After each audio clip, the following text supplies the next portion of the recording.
नीतीश कुमार मुर्दाबाद, इसीलिए कि हम स्वास्थ्य का काम करके सबका इलाज कर रहे हैं। आप सबको मरवाना चाहते थे, इसीलिए हमारा मुर्दाबाद, आपका जिंदाबाद। सब गड़बड़ करता था। अरे कहा है नहीं, जो बोल रहा है मीडिया वाला जान ले कि जो हमका नारा लगा रहा है, इसीलिए कि ये गड़बड़ करने वाला है और हम लोग काम अच्छा कर रहे हैं।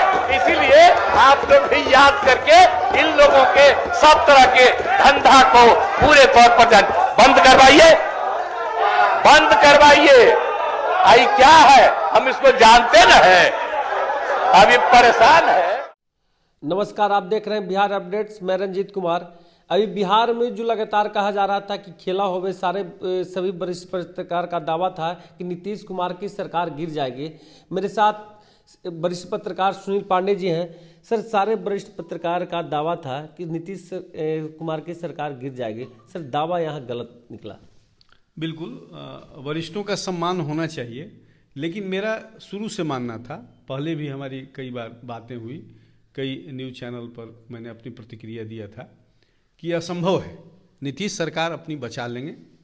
क्योंकि मेरा मानना है कि सत्ता जिधर संभावना ज़्यादा बनी रहती है, समर्थन लेना उसके लिए कोई भारी बात नहीं है। ये बड़ी चुनौती नहीं थी। संख्या बल में भी एनडीए मजबूत था।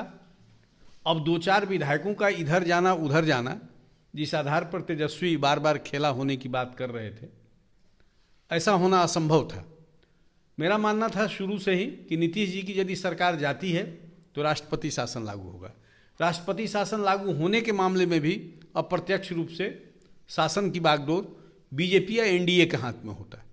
इस तरह से हर हाल में तेजस्वी को लूजर बनना था, आरजेडी को लूजर बनना था, वो लूजर बने। और यह बिल्कुल साफ था कि जो भी कहानी गढ़ी जाए, जो भी कथा किया जाए, खेला होने, खिलौना लेने देने की बात की जा रही हो, पैसे लेन देन की बात हुई हो, जो भी रहा हो, जो भी बार्गेन किया गया हो, लेकिन मैं आश्वस्त था कि नीतीश की सरकार बच जाएगी और वो बच गई। लगातार तेजस्वी यादव कह रहे थे खेला होगा, मगर खेला तो उनके साथ हो गया। उनके 3 विधायक तोड़ के नीतीश कुमार ने अपने पाला में कर लिया। सर, हाँ बिल्कुल, ये बड़ा दिलचस्प है। जो व्यक्ति खुद खेला होने की बात कर रहा था, खुद उनके साथ खेल हो गया। चेतन आनंद, नीलम सिंह और प्रहलाद यादव, तीनों आरजेडी समर्थक ही हैं और तीनों पाला बदल लिए और बिल्कुल नाटकीय ढंग से हुआ। लेकिन मेरा मानना है कि असर और दिखा सिर्फ नाटकीय, लेकिन इसकी पृष्ठभूमि पहले बुन दी गई थी, पहले से तैयार था। इस फिल्म की पटकथा पहले से तैयार था कि कौन कहाँ जाएगा। ये अलग बात है कि प्रहलाद यादव हाउस में घुसे आरजेडी के तरफ से और इधर से प्रवेश कर गए, इधर आ गए। लेकिन मेरा मानना है कि पहले से पृष्ठभूमि तैयार थी। इस बात की भनक आरजेडी या तेजस्वी के खेमे को नहीं मिली थी। ये दुखद है, क्योंकि उनका तंत्र इतना कमजोर था कि एनडीए अपना काम कर लिया और उनको पता तक नहीं चला। अब सवाल यह है कि तीनों क्यों खेमा पलट दिए। तीनों के ऊपर पहले से कुछ पृष्ठभूमि भी है। हाँ बिल्कुल, जैसे चेतन आनंद मोहन के बेटे हैं। आनंद मोहन सजायाफ्ता थे, उम्र कैद थी उनके पास, लेकिन उनको छोड़ा गया। नियमों में शिथिलता बरती गई और उस नियम में शिथिलता बरतने का लाभ यदि आनंद मोहन को मिला तो उसके खिलाफ जी कृष्णैया की विधवा पत्नी, उनकी वो चली गई सुप्रीम कोर्ट। और सुप्रीम कोर्ट का अभी हाल फिलहाल 1 हफ्ते पहले नियमन आया है, जो कि धीरे धीरे यह सवाल उठाया जा सकता है। केंद्र सरकार से पूछा गया है कि आखिर कैसे, किन शर्तों के आधार पर इनको छूट दिया गया और क्यों नियमन में ढिलाई दी गई। तो जाहिर है, जब सत्ता एनडीए के पास है तो चेतन आनंद अपने पिता के लिए, आनंद मोहन के लिए, एक सॉफ्ट कॉर्नर की अपेक्षा नीतीश से कर रहे होंगे। पहले भी हुई थी और आज भी हुई है। नीलम देवी पत्नी किनके हैं? पत्नी अनंत सिंह की पत्नी है। वो अनंत सिंह क्या है कहने की जरूरत नहीं है, वो अभी फिलहाल जेल में बंद हैं।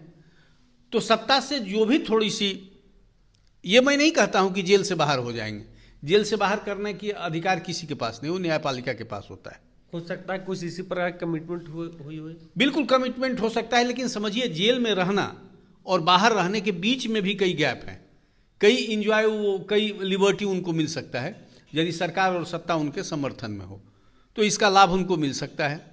प्रहलाद यादव बड़े बालू माफिया हैं, तो जाहिर है बालू माफियाओं के खिलाफ जो पिछले 2-3 महीने या 6 महीने से कार्रवाई चल रही है, ईडी के जो रडार पर लोग हैं, इससे ये बचना चाह रहे होंगे।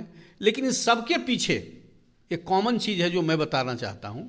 ललन सिंह का संसदीय क्षेत्र मुंगेर है, वो लखीसराय से प्रहलाद यादव या नीलम देवी जो है अनंत सिंह की पत्नी, ये सारे लोग उनके चुनाव को प्रभावित करेगा, मतलब उनके फेवर में जाएगा। तो मेरा मानना है कि ये ललन सिंह की बहुत बड़े स्ट्रेटेजिकली जीत है। और आनंद मोहन के बेटे को छोड़ने के पीछे कई वजहों में एक वजह यह भी है कि कोसी के इलाके में क्षत्रियों का वोट तो मिले भी, और पप्पू यादव को भी कंट्रोल करना है जातीय संतुलन के आधार पर। कहा तो यह भी जा रहा है कि अनंत सिंह की पत्नी को फेवर देकर रीतलाल को यहां कंट्रोल करना है। शहरी क्षेत्र में रीतलाल एक दबंग नाम है, विधायक हैं, और अनंत सिंह भी हैं उधर से।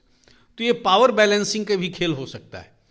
ये मेरी सोच कह रही है, हो सकता है इसके पीछे कुछ और भी सोचा गया हो, मैं ऐसा मानता हूं। सर, जिस प्रकार से तेजस्वी यादव के कल विधानसभा में भाषण हुआ, ऐसे चीजों को सर कैसे लेते हैं?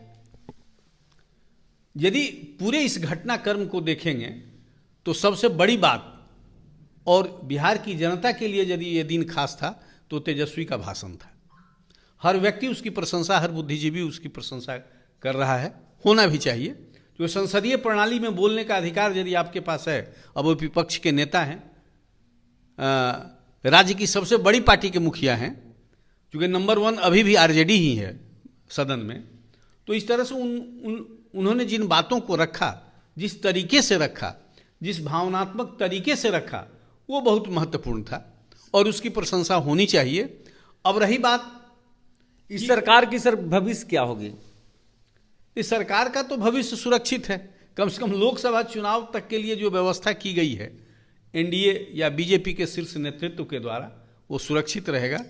अब सवाल ये उठता है कि 2024 के लोकसभा चुनाव के बाद कुछ खेला हो सकता है ये मेरा मानना है कि ऐसी संभावना एक बन सकती है। हम विकल्पों पे बात कर सकते हैं, हम ये निर्णय लेने वाले तो हैं नहीं, लेकिन ऐसा हो सकता है कि नीतीश जी का पाला किधर जाए, जो वही तेजस्वी कल कह रहे थे कि क्या मोदी जी गारंटी लेते हैं कि नीतीश जी फिर पलटी नहीं मारेंगे।